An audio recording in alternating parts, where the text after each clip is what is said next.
Бұл жерде Нұрсұлтан Құрман бар. Бұл жерде Нұрсұлтан Құрман бар. Бұл жерде Нұрсұлтан Құрман бар. Бұл жерде Нұрсұлтан.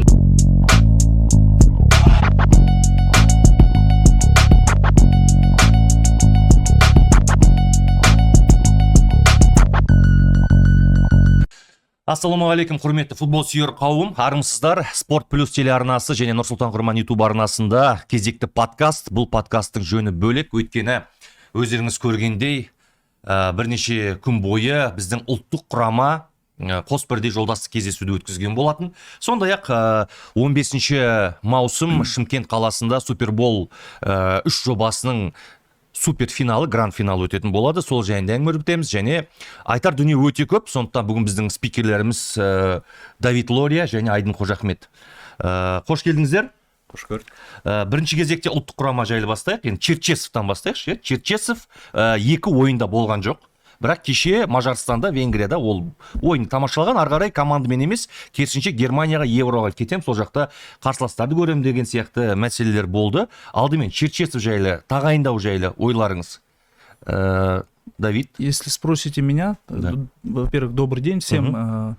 В очередной раз, Нурсултан, приятно быть у тебя на подкасте. Спасибо за приглашение. Ну, вы знаете, приглашение Черчесова такой достаточно неожиданный факт для нас, для всех, я так думаю. Потому что, все-таки этот тренер немножко другого масштаба и очень удачно выступал на чемпионате мира, очень удачно работал в сборной России и в тех клубах, где он работал. О его вратарском прошлом говорить даже не приходится, потому что это был человек, на которого многие вратари равнялись, с которого брали пример. И мы, в частности, когда были маленькими и молодыми вообще ребятами, он вообще играл практически до 40 лет и играл на очень хорошем уровне. Хорошее, я думаю, назначение для нашей сборной, если уже так получилось, что Магомед Адиев решил не совмещать, или кто принял это решение, немножко непонятно, но то есть решил покинуть нашу национальную сборную.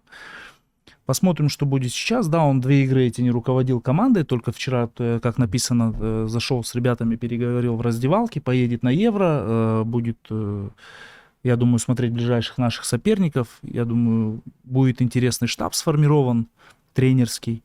Я так из интервью Руслана Тахировича понял, что его и не будет, да, в национальной сборной больше.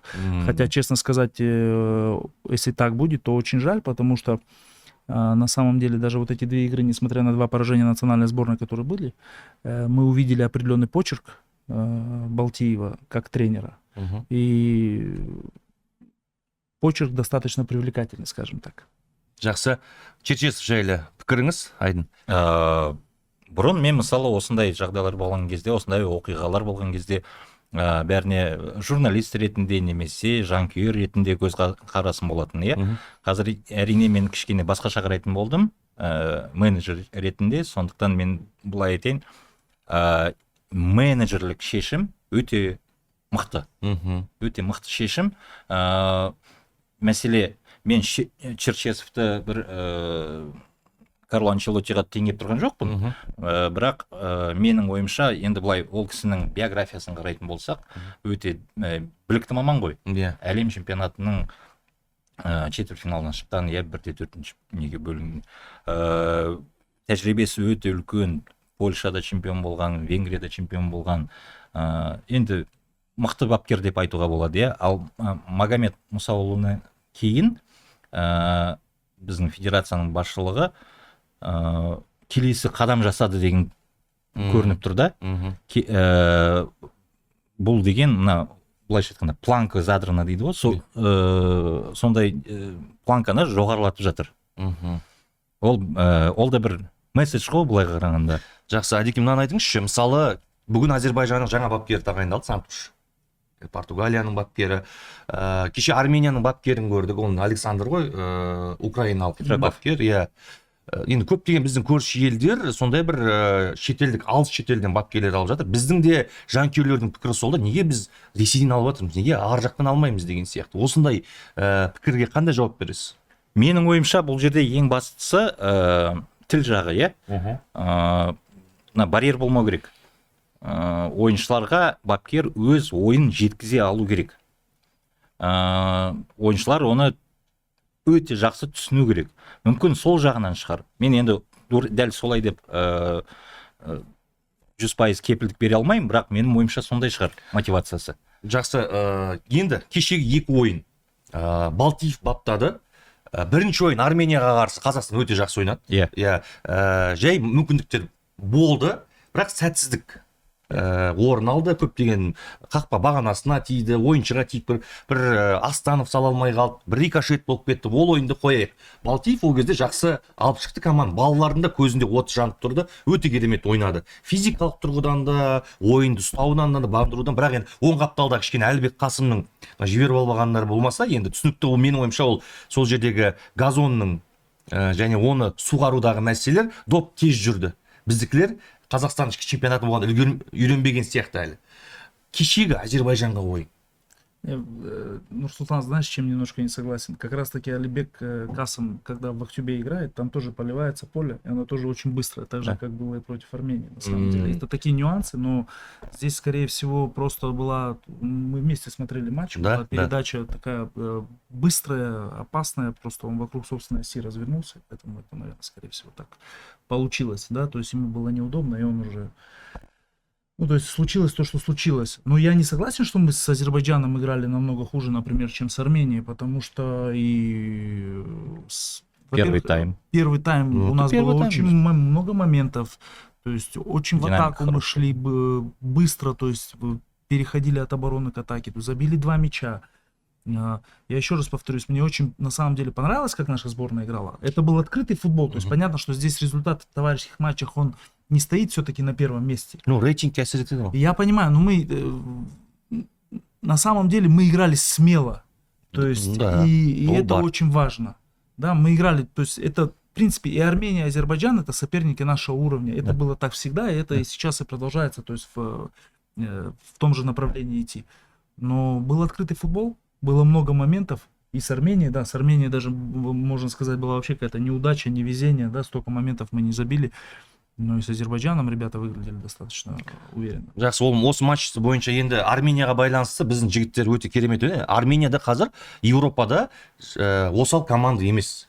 Енді Мхитаряны бар, тағы бір-екі ойыншы бар, Слованда ойнайтын, Братислав біздің Қазақстанда ойнаған. Олар болған кезде ойын басқаша болатын еді дейтіндер де бар да, мысалы. Олар болған жоқ, сондықтан осындай ойын болды дегендей. Жарайды, ол ойын түсінікті. Екінші ойында енді Венгрияда ойнады. Жанкүйерлер жоқ, мысалы, ешқандай бір психологиялық қысым емес, ол Бакудың орталық стадионы емес, олимпиадалық, мысалы. Азербайжан алдында Албанияға ұтылды, 3-1 көрдік. Былайша айтқан кезде Албания 100% басымдықпен ойнады. Азербайжан түк көрінген жоқ, соңғы минуттарда сап кеткені болмаса. Бірінші таймды керемет бастадық.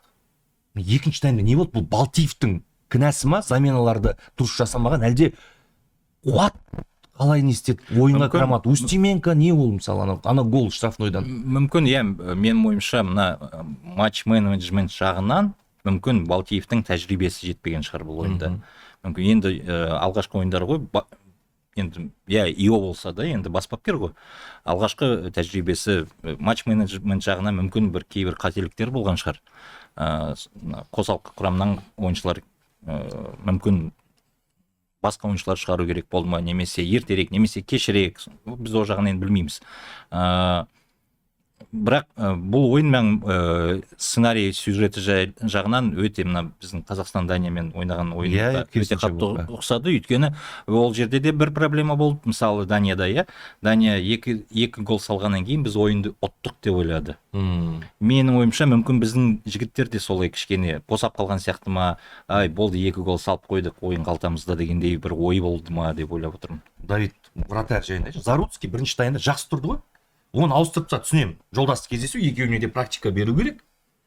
Ну, екінші қақпашы Қайраттағы. Ол Қайратта ойнап жүрген жоқ қой, мысалы, негізі құрамда емес қой, Ол неге ұлттық құрамаға шақыра береді? Және неге ол ондай жай баяу кетіп бара жатқанда? Мен түсінемін. Жаңбыр жауып тұрса, бір ливень дейміз ғой, болып тұрып кірсе, немесе Роналдоныкіндей бір болса, но элементарный доп деп ойлаймын, жеке өз басым. Мысалы, неге ол шақыртып алды сборды? Султан, я скажу честно, что вот такой гол, который нам забили, 3-й, каждый вратарь абсолютно в своей карьере пропускает. Это, так бывает, то есть немножко ошибся в расчетах. То есть как мяч отскочит от газона, да, скажем так. На мой взгляд, там и стеночка немножко подвела, да? Стенка голову убрала, я не просто Да. до сих пор не пойму, кто убрал голову, ну, то есть она пролетела, то есть траектория была немножко ниже из-за того, что так должно было попасть в голову, то есть стенка тоже свою функцию не до конца выполнила.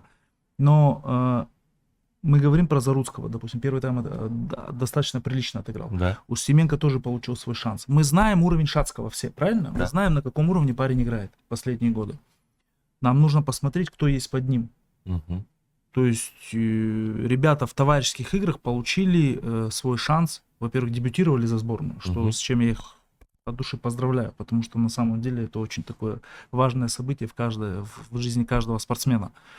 Во-вторых, то есть тренеру нужно видеть, кто у него есть, какая обойма вратарей, если мы говорим о вратарях, какая обойма вратарей у него есть сейчас в сборной. Шацкий, Заруцкий, енді Шайзада болу керек еді, Шайзада ауырып қалды. Да. Орны Устименко. Неге Устименко басқа да қақпашылар бар емес пе, ойын практикасы бар? Не, ну, допустим, я честно скажу, что, допустим, вот парень, который играет сейчас у нас, Женис Анарбеков, на мой взгляд, это будущий вратарь национальной сборной. Но он играл за свою сборную Ю-21, и я, насколько понимаю, сыграл достаточно неплохо. У нас всегда есть обойма вратарей, из 4-5 вратарей, кто в каком состоянии находится, тот и играет. Был бы Шайзада бы, я думаю, тоже получил бы шанс. Но, то есть, сегодня есть он, честно, я вижу Анарбекова следующим, тот, кто может получить шанс в сборную. Мен де келісемін. Толықтай. Менің ойымша біздің Темірлан Анарбеков осы маусымда өте жақсы, өте сенімді ойын көрсетті. Ойын практикасы көп. Сильно не хвалите его, потому что чтобы он продолжал только лучше играть. Исламбек қуат. Екінші таймда шықты. Қателіктен қателік, сары қағаз, железный, логический. Все біз күткен. Неге ол бұлай ойнады Әзербайжанға қарсы? Неге ол ойынға кіре алмады? Ну, қалай ойлайсың? Как не попал в игру, Он называется, не да? попал в игру просто, вот и все. Во втором тайме вышел, человек не попал в игру. Это еще раз повторюсь, мы привыкли, там у нас ошибся, например, Куат или ошибся Устименко, и мы пытаемся все там свалить на этих людей, грубо говоря. Человек плохо отыграл, так бывает. Это спорт, это футбол.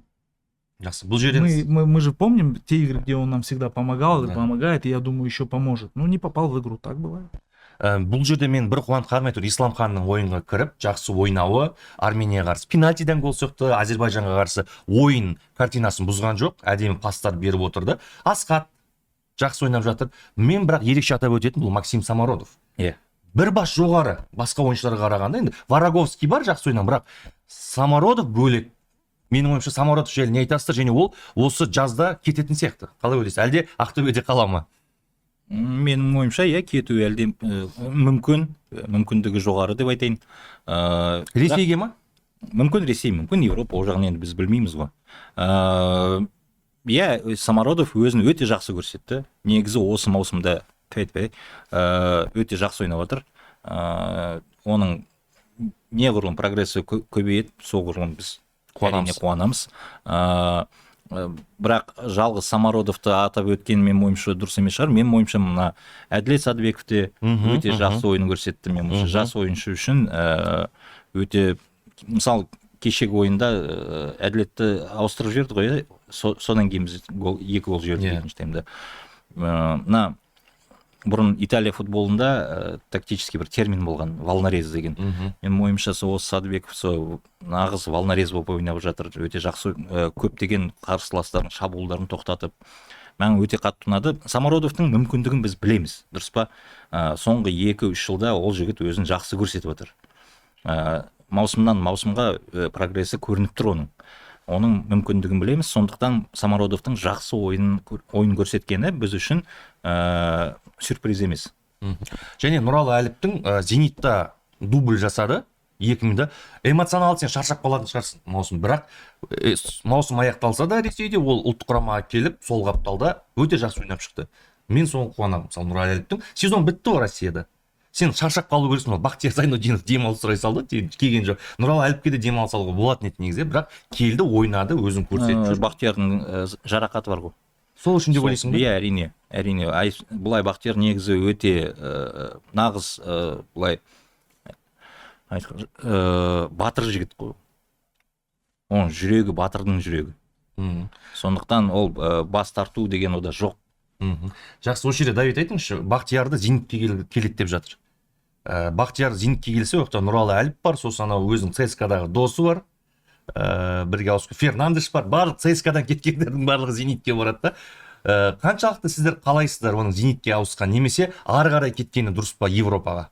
Я думаю, что нам бы всем хотелось, чтобы он уехал туда, куда-нибудь дальше, в Западную Европу, да, в более сильный чемпионат, например. Но с другой стороны, ему Россия знакома. Зенит очень это топовый клуб российский. То есть, если у нас уже будет 2 представителя в таком клубе, то есть это тоже прогресс для нашего футбола в целом. Вы про Нуралы говорите о том, что как он приехал, как отыграл, насколько спокойно, да, он стал играть. Да. То есть он играет в России, в хорошем клубе, уровень давления и прессинга выдерживает постоянно. И за сборную выглядит действительно сейчас лидером таким нашим тоже. У Зайнудинова в Турции он перешел тоже, ну, то есть мы Бешикташ понимаем, это большой, огромный клуб, да, где очень сложно, и турецкие фанаты, они немножко другого направления, да, не очень требовательны, особенно к приезжим футболистам. И тот факт, что, по-моему, Зайнудинов сыграл, если я не ошибаюсь, около 37, 35 или 37 игр, да, за сезон сыграл, это тоже большой показатель. Он даже там себя смог проявить. Но мы видим, что пошли какие-то разговоры. Если он перейдет в «Зенит», это в любом случае будет говорить о том, что человек держится на очень хорошем уровне. Он как минимум не теряет. И у нас действительно ребята появились, которые могут играть в больших клубах, в хороших чемпионатах. И это нашей сборной будет придавать только уверенность. Абат Айымбетов сол қалатын болды. Және оған негізі дәрігерлер жасанды төсеніште ойнама деп айтқан екен. Табиғи төсеніште ойнау керек. Оның Қазақстанға келу екіталай сол жақта қалатын сияқты ол келесі маусымда. Әлде сізде басқа инсайт бар ма? Абат Айымбетов жайлы. Вы же мне, Давид Григорьевич, рассказывали, по-моему, да, что у Адана Демирспора какие-то проблемы финансовые. А у них, да, финансовые проблемы, это точно, об этом и писалось. Абат 4 или 5 месяцев. Абат әлде қала ма? Ну, он же, по-моему, ответил на этот вопрос, что это все слухи. Я не думаю, что Абат захочет так быстро уехать из турецкой суперлиги, потому что, ну, на самом деле, пройдя вообще турецкий футбол сам по своему опыту, да, я понимаю, что очень сложно оттуда уехать, играя на таких стадионах, при таких болельщиках, и те условия вообще, какие в Турции создаются для футболистов. Несмотря на то, что ему там 5 месяцев не платят.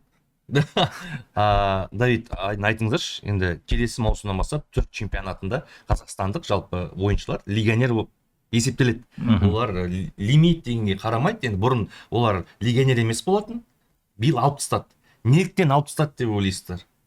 Кім кінәлі оған? Оны білмедік. Давид, как? Ну, вообще, я думаю, что вообще был разговор, что в этом году, кстати, они снова это послабление уйдет по лимиту. Снова оставят Нет, или уберут? Наоборот, уберут это послабление. Мы же сейчас там, получается, то, что ты говоришь, мы же не легионеры. Да, это хорошо. Но, по-моему, они в этом году убирают. Вот зачем? Почему? Ну, кто виноват? Никто не виноват. Просто я думаю, что если это так будет, то Турецкая Федерация, она просто-напросто ищет оптимальную модель для лимита на легионеров. Вот и все.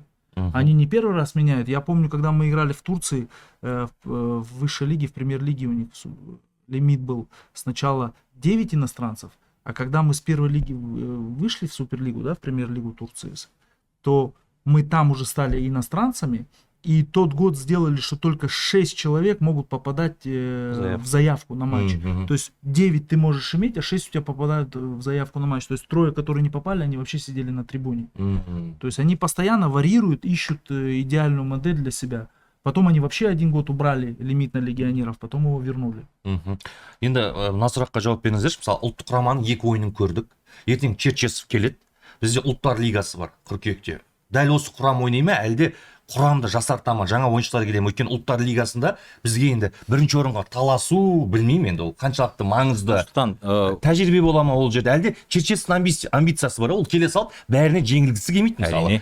Алматының орталық стадионында. Әрине. Қалай ойлайсыздар? Егер Черчесов мысалы Қазақстанға келіп біздің ұлттық құрамамен жұмысын провалить айтады ғой, провалить, если он провалит работу, онда ол мүмкін кейін бұндай жақсы ұсыныстар алмайды. Әсіресе Қазақстанға келген шетелдік бапкерлер бізден кейін ешқашан ары қарай кетпеген негізі. Жоқ, бірінші торп кеткен ары қарай, Евроға шығарған командасын. Бұдан кейін кім? Міне енді Магомед Мұсаұлы. Ол статусын көтеріп. Қалғандары бәрі жоқ қой. Статусын көтеріп. Черчесов әрине максималист әрине ол барын салады, бірақ құрам өзгере ме өзгермей ме деген сұраққа жауап беру өте оңай. Біз Бразилия емеспіз, Сербия емеспіз. Бізде таңдау аз. аса үлкен таңдау жоқ бізде. Бізде ары кетсе 2-3 ойыншы ауысады, болды. Одан артық біз ауыстыра алмаймыз, өйткені бізде бұл деңгейде ойнай алатын жігіттер жоқ. Тізім өте қысқа. Сондықтан үлкен бір өзгерістер болады деп білмеймін, мен ойымша болмайтын шығар. Давид айтыңыз, мысалы Черчесов келді, ол білді қай жерге келе жатқанын, кеше 2 ойынды көрді, және ертең біз Астана аренада жасанды төсеніште ойнамаймыз, Алматыда ойнаймыз, орталық стадионда. Орталық стадионда соңғы кездер ұлттық құрама енді бір жарқын жеңістерге қол жеткізді деп айтамын. Баяғыда бір Сербиямен ойнағанын білем. Сол кезде одан кейін было же. Жоқ, болды ғой. Кешір. Негізі да салыстырмалы түрде Астана арена бізге тиімдірек қой негізі. Әрине.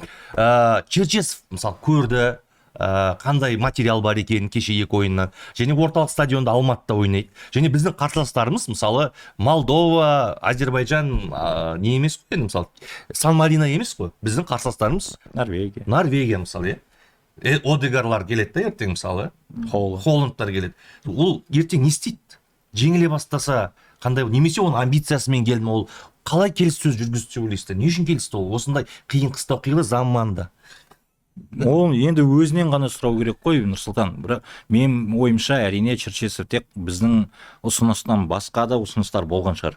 Әрине. Өйткені ол білікті бапкер, мықты маман. Неге Қазақстан таңдаған, мен білмеймін. Сіз неге ойлайсыз? No comment. Самое главное, почему он выбрал нас, да, почему он согласился сюда приехать. Зная, что в сентябре нас ждут такие... Я понимаю, но почему мы к себе так относимся, что к нам нельзя ехать? Наши ребята доказали, что они способны на много, на самом деле. Если бы не было успехов вот этих прошлых 2 лет, допустим, и в Лиге наций, и даже в отборочных играх чемпионата Европы, то есть, понятно, что, может быть, на нас смотрели по-другому. То есть я очень часто путешествую сейчас, да, даже когда уже закончил учиться на УЕФА, очень часто путешествую в Европу. Я вам честно скажу, что отношение к нам поменялось. И именно как к национальной сборной. И Станислав Саламович тоже, я думаю, что это все видит, они же тоже следят. Понятно, что сейчас у него времени мало, но, опять же, мы же первое интервью читаем, то есть Лигу наций они будут рассматривать как подготовку к следующему отборочным, квалификации чемпионата мира. Ну, я думаю, что не будет легко в Алмате ни Норвегии, ни другим сборным, которые приедут в этом году сюда. То есть, легко им не будет, но у нас на арене им было бы еще сложнее. А может быть в этот раз, может быть повторится Сербия в этот раз. Но почему вы, Нурсултан, не верите в Алматинский стадион? Жақсы, мынаған жауап беріңіздерші. Мысалы Давид мырза айтып жатыр да, бізге қазір басқаша көзқараспен қарайды. Біз Данияны жеңгеннен кейін, өткен жолы квалификациядан кейін біз бір өстік. Жанкүйерлердің де көзқарасы біз көптеген құрамаларға жоғарыдан қарайтын болдық. Біз дамып жатқанымызды сезіндік та, бірақ кішігірім Греция орнымызға қойып қойды. Бірақ кешегі 2 ойында қайтадан не істеп қалдық та? Азербайжанға 3-2, Армения 2-1, дәл былтырғы бэкграунды бар командаға мынандай 2 ойында жеңіле салу сәл ұяттау сияқты менің ойымша. Және біздің жастар дейміз. Бізде жастар футбол деп жатыр, жасөспірімдер. Өзбекстанды жеңіп жатыр да, мысалы. Өзбекстанға Ташкентке барып, Ю-19-ға жеңді. Браво, керемет. Өйткені Өзбекстанда сізде болдыңыз, қалай футбол дамып жатқан? Біз жеңгеніміз, қуанамыз. Бірақ мына жақта 21-де Молдовамен тең ойнап қаламыз да. Молдова қайда қазір, Өзбекстан қазір қайда. Және Турциядан жеңіліп қаламыз 3-0. Бірақ Түркияға қарсы ойын керемет болды. Біз қазір дұрыс бағытта келе жатырмыз ба деген сияқты, бізде бір жүйе бар ма деген сұрақ туындайды. Ол дұрыс па, бұрыс па, оны тек уақыт көрсетеді ғой. Бірақ біз ол ойындарға қатысып, оның бәрі жаңағы сен айтып өткен жастардың ойындары, олар да жолдастық кездесу ойындар ғой. Олар мынандай ресми ойын емес. Біз ол ойындарға қатысып жатқанымыз, бұл балаларға осындай көптеген сборлар, турнирлер жасап жатқаны, оның өзі жақсы бір не деп ойлаймын, бір жақсы знак деп ойлаймын. Иә, жақсы белгі, жақсы белгі, өйткені тағы да бір қайталайын, Нұрсұлтан, бұл жолдастық кездесулер, иә? Ол жерде нәтиже деген бірінші орынға қойылмайды. сосын сен мысалы Арменияға, Әзербайжанға ұтылып қалдық, бұл бізге бір обидно анау мынау деп жазсын. Ол енді не біздің сонда ұлттық құрама мүлдем ұтылмау керек па? Енді бірақ мен Польшадан ұтылып қалса түсінемін, Германиядан, мысалы, Даниядан да. Қазір Европада футбол ойнайды, бәрі ойнай біледі. Бәрі ойнай біледі футболды. Білеміз, иә. Біз де ойнап үйрендік қой. Енді Молдова да жақсы ойнайды қазір. Кеше көрдік 4-0 жеңілді олар, мысалы, Украинаға. Иә. Ал Европада қалай ойнады? Олар біз сияқты Евроға шығуға үміттері болды ғой. Иә. Дегенмен ол өте мықты команда деген сөз ғой. Сондықтан біз ойбай Арменияға ұтылып қалдық, Әзербайжанға ұтылып қалдық деп біз өзімізді уже бір грант санап кеттік. Ол да бір кішкене. Давид айтып жатыр ғой сондай. Біз сондай елміз қазір деп. Жоқ, ол Европаның көз қарасы бізге өзгерді деп отыр. Ал біз шынымен де деңгейіміз соншалықты өсті ме, өспеді ме, оны әлі білмейміз. Осы Давид маған жауап беріңізші. Мен кеше жастар құрамасының Түркияға қарсы ойынын көрдім. Қазақстан Түркия 3-0 болды. Бірақ ойында біздің балалардың доп ұстауы, сол аяқпен ойнауы, прессингтен шығып кетуі, қақпашының ойынды үшіншіге бастауы сенімді ойнайды да, қорықпай. Өзбекстанға қарсы да U19 сенімді ойнайды, жастар құрамасы да сенімді ойнайды, характер бар, басын көтеріп ойнайды, сүміреймей. Түркия ғой деп ешкім жоқ. Біздің кешегі ұлттық құрамамызда бір қуантатыны балалар алдасады, ойнайды, характер бар. Сол пайда болды да, бұл қашан пайда болды? Бұндай жоқ еді ғой бізде. Мысалы, Әдеке, сіз айтыңызшы, бұрында сіз осы федерацияда істеген кезде сіздің де жас өспірімдеріңіз Түркиямен ойнаған кезде қандай еді? Қазіргі қандай? Мен небір ойындарды көрдім ғой. Қазір бұл бөлек қой. Әрине бөлек. Мен қазір Давид мырза әрине өзінің ойын айтар. Мен тез айта салайын. Менің ойымша осы жастардың дамып бара жатқаны көбінесе мына мысалы Қайрат академиясын айта кету керек. Өйткені біздің жас өспірімдердің командасының көп ойыншылары Қайрат академиясынан шыққан жігіттер. Ал олар ең басы, мен оны талай 10 жыл болды, 20 жыл болды айтып жүргеніме, олардың тәжірибесі өте жоғары, өйткені олар өте көп осы халықаралық турнирлерге қатысады. Олар мына Манчестер Сити мысалы, Зенит, Лейпциг солардың балаларымен бала кезінен ойнап үйреніп қалды жүр. Сондықтан оларда сенімділік бар. Сіз не дейсіз? Уверенсіз. Бұрын ондай емес еді. Бұрын мен білетін, бір-екі пастан аса алмайтын. Алысқа тебетін, допты құтылса, қорғаныста автобус ойнайтын негізі біздің көп жас андырларымыз. Я, к сожалению, вчера игру не видел, то, что она была сыграна, да, но в целом я понимаю, что сегодня молодое поколение наше, которое играет за сборную, они уже более наглые даже, я скажу так, чем мы были когда-то, да. Во-первых, потому что мы тогда только начинали участвовать в европейских соревнованиях. Наши же молодые ребята, они словно с детства уже участвуют в международных турнирах на уровне сборных, на уровне клуба. И поэтому, конечно, чем больше они будут играть, тем больше уверенности они будут обретать. И для меня это не удивление, что они не боятся там условно играть на этом уровне. Практика. Понятно, что может быть результат не совсем, да, там всегда или справедливый, или удачный. Но приятно смотреть на игру. Да, мы там уже не бьем мяч вперед, как вы говорите, мы уже пытаемся играть, прессинговать, создавать моменты. Я думаю, что это только начало. Мен бұл жерде сіздердің сөздеріңіз қосып кетейін. Өткен жолы мен Шымкентке бардым. Шымкентте Ордабасы деген футбол клубы бар ғой. Солар 11-ші жылғы, 12-ші жылғы балаларын Хорватияға, Сербияға жіберді да жарысқа. Соны группадан шыққан ғой, жақсы. Сосын 1-8-де Хайдукке түскен да. Ордабасы. Группада жарайды, өткен Хайдукқа енді ұтылып қалған. Сол балалар көз жас ағып жатыр дейді. Өйткені ол балалар Ордабасы Қазақстанның ішінде жеңіп үйреніп қалғанда сыртқа шықпаған. Мыналар қалай ойнайды, басқаша футбол ойнайды ғой деп маған Арман айтып беріп жатыр да. И олар түсінді да, сыртқа шыққаннан кейін қалай ойнау керек екен, және тренер конспект жазып алып жатыр дейді. Былай ойнайды екен ғой. 2011-лер ол балалар емес. Болды, олар уже сәл уақыттан кейін үлкен футболға еркек болып кетеді. Сол практикада шетелге көп барса, бала өседі. Балада көзқарас пайда болады. Давид айтпақшы, наглость пайда болады. Сондықтан мен ойлаймын, әрбір клуб осылай балаларын жіберіп отыру керек, жарыстарға шығарып отыру керек. Шетел көрсе, бала сол кезде ғана өседі деп ойлаймын. Әрине. Жақсы, енді біз КПЛ-ді талқыламаймыз. КПЛ келесі апта. Қазір бізде ең ерекше бір тағы жоба. Бұл 15 маусым Шымкент қаласында. Барлықтарыңыз шақырамыз. Шымкент қаласында Қажымұқан Айтбасов атындағы орталық стадионда сағат 20:00-де басталады негізі матч. Ал 18:30-дан бастап стадионның айналасына келсеңіздер болады. Супербол 3 жобасы болады. Супербол 3 жобасының гранд финал ба? Иә, гранд финал. Гранд финал бұл енді ерекше жоба. Мен осы 2 ай бойы Ташкентте де болдым, Бішкекте де болдым, Алматы, Ақтөбеде де болдым, Астанада болдым, Шымкентте де барлық шаһарларды араладым. Масудов пен Агай бапкерлер болды. Жақсы іріктеу жасады. Жақсы балалар таңдалды. Халықаралық жоба. Бұл енді бірінші кезекте әлеуметтік ерекше маңызы зор жоба. Екінші жағынан бұл имидждік жоба. Үшінші жағынан осындай мүмкіндік ала алмай жүрген балаларға тамаша мүмкіндік. Мен көрдім, қанша бала кастингтен өтпей қалған кезде көзіне жас ерік бергеніне, өткен кезде қалай эмоционалды тұруда қуанғанына, үйіндегілер қалай қолдап отқанына мысалы. Сол жобаның енді финалы Шымкентте өтеді 15 маусым.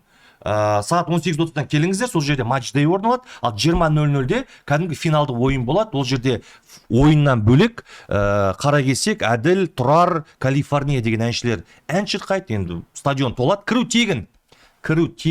Және матчты Спорт Плюс телеарнасынан тікелей эфирде көре аласыздар. Айдын Қожахмет екеуміз комментатор боламыз. Осы жоба туралы, Давид, айтып өтсеңіздер, әдеке, кімдер келеді? Алдымен Нұрсұлтан, сұрақтан бұрын, мен осы жобада 2 жыл бойы жұмыс істедім, Давид. О бастан жұмыс істеді ғой. Ал сен осы жыл, сен алдыңғы жылдары тек сырттан қарап бақылап отырдың, иә? Ал енді сен жобаның ішінде болып көрдің, өзің не айта аласың Супербол жайлы? Бұл бірінші кезекте өзінше бір бөлек әлем. Өзінің бір ережелері бар, өзінің әлемі бар. Және эмоцияға толы, әр күн бір эмоцияға толы ғой. Әр күн отбордағы әрбір отбор, әрбір баланың қадамы эмоция. Мысалы, балаларға берілетін тамаша мүмкіндік. Малуда келді, Макелеле келді, балалардың көздерін қарап, саған кезінде теледидардан көрген атаңызға айналған тыраңыздар ғой келіп жатыр мысалы. Сондай-ақ балаларға тамаша мүмкіндік, футбол ойнауға. Іріктеліп алған Шымкентте 1 ай бойы базада жату. Бізде осылай футбол даму керек, футболды осылай көрсетуіміз керек деп ойлаймын. Мен сол жағынан қуандым. Барлығы кәсіби тұрғыда әркім өзінің жұмысын білетін адамдар жиналған. Телевизиялық, медиа жағынан YouTube'қа шығарылып жатқан шығарылым бар Суперболдан, Казспорттан шығып жатыр, Спорт Плюстан шығып жатыр трансляциялар. Балалардың кипалары қандай керемет. Бапкерлер Агай мен Масудов қандай, екінің бірінші лигадағы командалардың қолы жетпейтін бапкерлер ғой мысалы. Аңыздар. Биіктің базасында жаттығу жасап жатыр ол жерде мысалы, Ордабасымен бірге параллельно. Сондықтан бұл үлкен жоба деген келеді. Үлкен медиа спорттық жоба. Әлеуметтік. Бұл басында айтып кеттім ғой мен. Нұрсұлтан, вы же в принципе сами отвечаете, да, на те вопросы, которые ставите. Я думаю, что вот за вот этот месяц ребята, которые уже на базе присутствуют, они почувствовали себя настоящими профессионалами в первую очередь. Сейчас у них, естественно, вот даже на той неделе, когда мы были в последние, вот эти последние товарищеские игры, которые они играли, уже чувствуется вот это предвкушение финального матча. Даже между тренерами уже чувствуется вот это чувство соперничества. То, что в этом году мы решили изменить концепт, я думаю, он пошел на пользу, потому что, во-первых, мы более, то есть если у нас было в предыдущие сезоны 25 ребят и с резерва приходили ребята, да, то в этом году уже было 56 или 57 изначально. И сейчас в одной команде осталось 22 человека, в второй команде 25. Это уже тренерское решение, кого они решают оставлять, кого они решают, что покидает проект. И вот сейчас они уже готовятся к этому матчу. Понятно, будет большой праздник, будут и артисты, и мы надеемся, что придет очень много зрителей, будет и хорошая организация матч-дея, все, что нужно, все то, что предшествует вот этому венцу, финальному матчу. На сегодняшний день уже подтвердили участие очень большое количество скаутов. Будут скауты из Коньяспор, из Ризеспор, Аполлон Лимассол, Спартак Московский, Рубин, будут корейский Сувон, будут скауты из Таиланда даже в этот раз. Ребята из Белоруссии приедут, и приедут ребята из Таджикистана. То есть, по сути, и Центральная Азия, и азиатский континент присутствует, и европейский континент присутствует. Помимо этого приедут казахстанские клубы, приедут узбекские клубы, приедут кыргызские клубы. В этот раз не только на канале Спорт Плюс будет транслироваться, но еще будет транслироваться и в Узбекистан, и в Кыргызстан матч. То есть большая работа была проведена. Ребята, они на таком уже наготове все. И я думаю, что нас всех ждет очень большой праздник. И, конечно же, самое главное, чтобы те ребята, которые будут играть в финале, чтобы кто-то из них, как в предыдущие сезоны, получил свой шанс попробовать себя в профессиональном футболе. Это основная цель, чтобы их мечта реализовалась, чтобы они реализовали себя как личности, как спортсмены, чтобы сделали свои семьи счастливыми. То есть они на самом деле вот этот месяц-полтора, они сейчас, которые работали, они же себя действительно почувствовали немножко звездами. Как вы говорите, телевидение, соцсети, экипировка, база вокруг игроков чемпионов Казахстана ходят в премьер-лиге, отличные условия. А теперь через неделю начнется самая тяжелая работа для тех, кто подпишет профессиональный контракт. Их путь только начинается. Малуда келеді, Фадигамен? Малуда, Фадига приедут, да, они наши друзья, они с удовольствием откликнулись. Рикардо Кака тоже должен был приехать, но, к сожалению, обратный путь его не совпадает с его планами, которые у него есть определенные встречи. Сюда он уже готов был прилететь, а вот назад не успевал. Все-таки дорога длинная, но мы очень хотели, чтобы он Кака приехал тоже. Но он ребят поддержал. Видео сәлемдемесін видео, жолдады. да, и он, конечно, очень порядочный человек, очень любящий, болеющий за футбол, и он с огромной такой радостью откликнулся на нашу просьбу. Во-первых, мы хотели, чтобы он приехал. Во-вторых, когда не смог приехать, сказал, я ребятам хочу вот передать вот такой привет. Я думаю, ребятам это понравилось. Айдеке, алып қосарыңыз бар ма осы жоба жайлы? Әрине. Сосын менде бір екі сұрағым болады. Әрине. Мысалы, осы жақында біз Жеңіс футбол клубы, біз Лига кубогында Тобылмен ойнадық. Тобыл бұл ойынға көбінесе жас ойыншыларды жіберді. Солардың бірі бірінші таймға бізге қарсы ойнаған жігіт өткен жылғы Супербол жобасының қатысушысы Шахмырза Адырбеков деген бала. 17 жасар бала. Сол баланы мен көріп, білмеймін, өзім өте қатты қуандым. Қатты қуандым, өйткені міне осы бір жыл бұрын ғана екеумізде ғана емес, бүгін жобаны айтып отырмын ғой. Бір базада тұрдық, күнделікті ол баланы өз көзіммен көріп жүрдім, оның прогрессін көріп отырдым. Бір жыл өтті, міне Тобылда біздің Қазақстанның ең мықты клубтарының бірінде ойнап жүр. Міне бұл жобаның осы соңғы 2 жылда талай естігенім болған. Ал қайда ана жігіттерің, ал қайда мына Супербол деген. Где они, где, чё вы деп. Ел деген түсінбейді, өйткені мен өткенде де бір подкастыңда айтқаным осыны, тағы да осы ойымды жеткізгім келеді. Біз жас ойыншыларға мүмкіндік береміз, дұрыс па? Супербол жобасы жас ойыншыларға.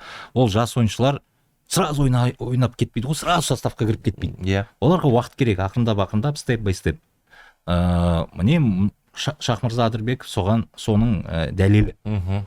Сондықтан мен осы жылы осы маусымда мен Суперболға қатысқан емеспін, өйткені бәрі білетін неге екенін, жұмысым бар, қазір қол тимей жатыр, бірақ өзім сырттай әрине бақылап жүрдім, сенің де стористарыңды көріп жүрдім, рилстарыңды. Өте қызықты болды маған. Енді мен ойымша осы жылғы форматтың арқасында, екі команда жасаған арқасында, мен ойымша біз мына жоба одан да көп мүмкіндік беріп отыр деп ойлаймын. Мен тағы бір нәрсе айтарым. Біздің қоғамда мысалы бір жоба болып жатса, бірінші кезекте оның жарнамасы, медиа жағы ақсамау керек. Егер бір керемет жобаң болып, бірақ оны жарнамаламасаң, ол жердегі жұмыстарды насихаттамасаң, жұрт айтады, мынау естіген жоқсың, не жоба деп. Ал егер қатты жарнамалап жатсаң, яғни болып жатқан жұмысты асыра сілтемей-ақ, не бар, соны жарнамалап, әлеуметтік желіге, көгілдір экранға шығарып жатсаң, айтады да, мынау не сұмдық, мынау көп болып кетті жарнамаңыз деп. Екі түрлі пікір. Бұл жерде Суперболдың жарнамасы шыны керек кез келген жерде бар. Неге? Өйткені медиа жағынан өте сәтті жұмыс істеп жатқан жоба. Медиа жағы өте керемет жоба. Және екіншіден, бізде көпшілік айтады да, бұл туралы Әдекеңнің сөзін жалғастырайын, бұл жоба қаншалықты маңызды, қаншама қаражат жұмсалады деп. Ол сіздің қалтаңыздан кетіп жатқан жоқ, сіздің ол салығыңыздан кетіп жатқан жоқ. Бірінші кезекте бұның демеушісі бар, Freedom. Freedom ол кәдімгі банк, ол сіздің үкіметтің ақшасы емес, ол белгілі бір біздің ұлттық қазынадан шығып жатқан ақша емес, өздерінің имидждік бағыт бағдарын ойлап жатқан арнайы маркетингтік қадамымен ақша бөліп отыр. Әр тиын санаулы. Сондықтан бұл жерде ол сіздің қалтаңыздан ақша кетіп жатқан жоқ, және сол ақшаға керісінше біздің балалар мүмкіндік алып отыр, тамаша мүмкіндік. Және екінші кезекте Спорт Плюс телеарнасы мысалы трансляция жасап жатыр. Бұл да мемлекеттік телеарна емес, бұл сіздің мемлекеттің, үкіметтің арнайы министрлік жарлық жасап, пәленбай қаражат осы трансляцияға деп Олимпиада сатып алғандай кетіп жатқан жоқ. Жеке канал өздері білет, өздерінің бюджеттері бар инвесторлардың арқасында. Не көрсеткісі келеді, соны көрсетеді. Оларға қазіргі таңда медиа жағынан өте сәтті болып жатқан бұл супербол жобасы болғаннан кейін трансляцияны көрсетеді. Бұл да былайша айтқан кезде сіздің қалтаңыздан кетіп жатқан қаражат емес. Қаншама блогерлер жарнамалайды дейді. Ол блогерлер мысалы сіздің қаражатыңыздан ақша алып жатқан жоқ қой. Мысалы бұл былайша айтқан кезде өз-өзін ақтап жатқан өте сәтті бір кейс қой. Өте сәтті жоба. Сондықтан стадионға ертең келетін ақша мысалы кіру тегін. Сізге 500 теңге, 1000 теңге деп ешкім қойып жатқан жоқ. Келесіз, тегін матч көресіз, концерттен ләззат аласыз. Концерттен ләззат аласыз. Және бұл дән сияқты болашаққа отырғызып жатқан ағаш. Ағаш бір күнде жемісін бермейді, ол бірте-бірте уақыт өте келе береді. Сондықтан кейде бір осындай бір асығыс пікір тудырып, асығыс бір пікір жазатын адамдарға менің жауабым осындай. Мен жалпы өз басым бір нәрсе принципім бар. Әдекең оған да көзі жетті деп ойлаймын, қазір жеңісте жүр ғой. Егер де белгілі бір дүниені сынамас бұрын, белгілі бір дүниеге пікір айтпас бұрын, сен соны ішкі кухнясын білу керексің, соның ішінде сол сорпада, қазанда қайнап білу керексің. Егер сен сол қазанда қайнамасаң, сен ол жобаны білмесең, онда артық айтып диванда отырудың қажет жоқ деп ойлаймын, немесе әлеуметтік желіге саусағым бар деп бір хейт жазудың қажет жоқ деп ойлаймын. Мысалы, Әдекең жеңіске барып көрді, және кейбір менің де әріптестерім бар, пікір айтқыш. Түсінем, сізде журналист, сізде блогерсіз, бірақ белгілі бір дүниеге пікір айту үшін киімі сіздің әуесқой футбол командаңыз болсын. Рахмет. Ары қарай дұрыс айттың ғой? Дұрыс. Жақсы. Супербол жобасында сондықтан 15 күтеміз. Шымкент қаласы кіру тегін, және Спорт Плюс телеарнасынан да көріңіздер. Тағы бір айтарым, бір қосарым бар. Бұл жобаның пайдасы қандай дегенді естіп қалдым да, есіме түсіп кетті. Біз мысалы, мысалы өткен жылы қанша 16,5 астам ойыншылар көрдік, жобаны өткен жыл сайын планка жоғарылап бар жатыр. Бірақ біз тек футболшыларды дайындау емес қой, бізде ол тек ойыншы ретінде мүмкіндік алып тұрған жігіттер емес. Мысал үшін, міне жаңа айттың ғой, Ордабасының жасөспірімдері Сербияға бара жатыр деп. Міне кеше тағы да бір командасы, бір Ордабасының футбольный центрінің бір командасы Сербияға турнирға кетті. Оның бапкер ретінде біздің жобаның бірінші маусымында қатысушысы Дани Назарбаев алып бара жатыр. Бапкер ретінде. Ол Даниға және тағы осы Астананың бір тумасы Арман Әбілденов деген жігіттерге, олардың енді мансабын жалғастыруға мүмкіндік болмады, контракт болмады оларда, бірақ біз оларға оқуға түсуге көмек бердік. Осы Қазақстан футбол федерацияның арқасында, техникалық центрінің арқасында осы жігіттер емтихан тапсырып, С категориясын егері болды. Міне, ал бүгін Дани Сербияда Ордабасы жасөспірімдердің бапкері. Давид, келесі маусымда Супербол 4 жобасы бола ма? Ну, будем надеяться. Давайте сначала закончим третий и закончим его так, чтобы ребята, я еще раз повторюсь, я как со спортивной стороны, для меня самое главное, чтобы те молодые ребята, которые участвуют в этом проекте, чтобы они получили свой шанс. Это самое главное, к чему ведет этот проект. А по поводу 4-го сезона, ну, я думаю, что если будет потребность такая, то мы с удовольствием его проведем, да, то есть если он будет так же популярен, как он популярен сейчас, то мы с удовольствием будем иметь, ну, то есть хотеть, чтобы он прошел и 4-й сезон, потому что это действительно просто, ну, что там, ты сейчас побывал внутри, да, ты говоришь об этом, то есть ты же понимаешь, насколько он важен, насколько он дает этим пацанам шанс, насколько он открытый, такой светлый и условно чистый, и действительно оттуда ребята выходят. Я вам скажу, даже массажисты, которые участвуют в этом проекте, они после этого, у них карьера идет вверх, они получают администраторы, массажисты. То есть такое ощущение, что тот, кто прикасается к Суперболу, у него потом в жизни становится все хорошо и жизнь налаживается. Жақсы, олай болса сіздерге көп рахмет. студияға келіп біраз дүние айттық деп ойлаймыз. Ұлттық құраманың жолдастық кездесулері, бапкердің тағайындалуы, артынша мінекей суперболмен қорытындылап отырмыз.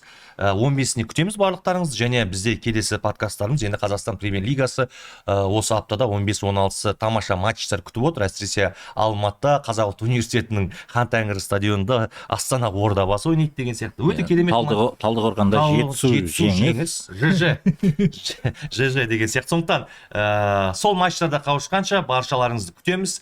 Спорт плюс Қазақстан телеарнасымен бірге болыңыздар, және біздің YouTube арнаға жазылуды ұмытпаңыздар. Рахмет сіздерге. Рахмет. Бұл жерде Нұрсұлтан Құрман бар. Бұл жерде Нұрсұлтан Құрман бар. Бұл жерде Нұрсұлтан Құрман бар. Бұл жерде Нұрсұлтан